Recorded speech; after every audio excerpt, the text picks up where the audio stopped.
much. Thank you, Chris. It's always great to come back to the Hall of Fame. Today is a very emotional and inspirational experience for me to present the great John Madden into the enshrinement in the Pro Football Hall of Fame. John Madden, a brilliant coach, a loyal and trusted friend, a Raider. His record is self-explanatory. 103 victories in 10 years is unparalleled in National Football League history.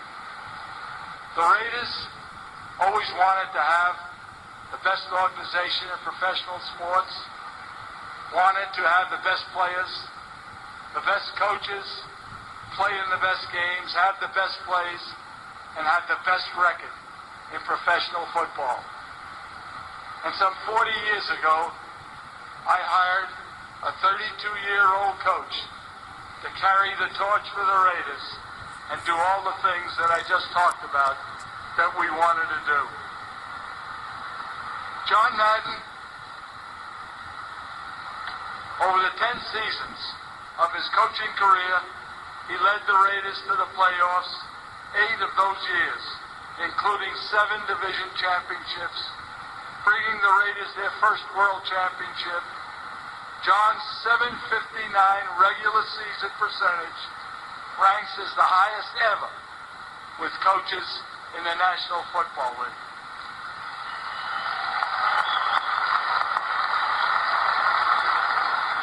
John coached in the golden era of great coaches.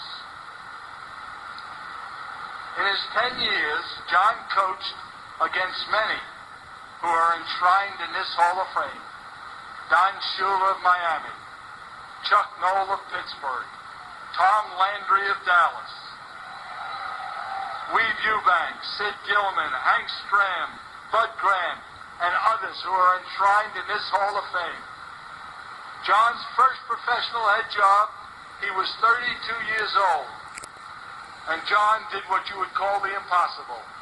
In his 10 years of coaching against these great legends, he won more games than he lost against every Hall of Fame coach in this great shrine here in the National Football League. His record, and of course his record was the Raiders' record of 36-16-2 against those great coaches.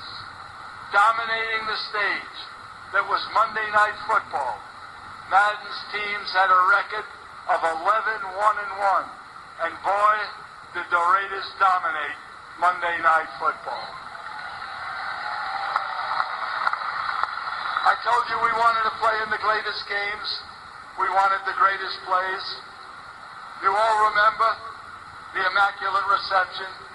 You all remember the Heidi game.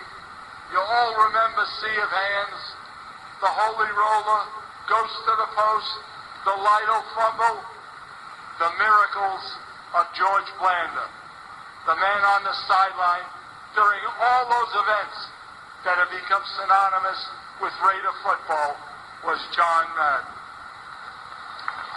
He loved the game. He loved his team. He loved the Raiders. He loved this league, and you can see it today in everything he does with his games and his TV work. He loved the AFL and the NFL, and especially his players. And at a time when our country needed it, John Madden saw no color. The Raiders, more than any other organization, politically, football, sports, led the fight for diversity, and John Madden was in the middle of that fight.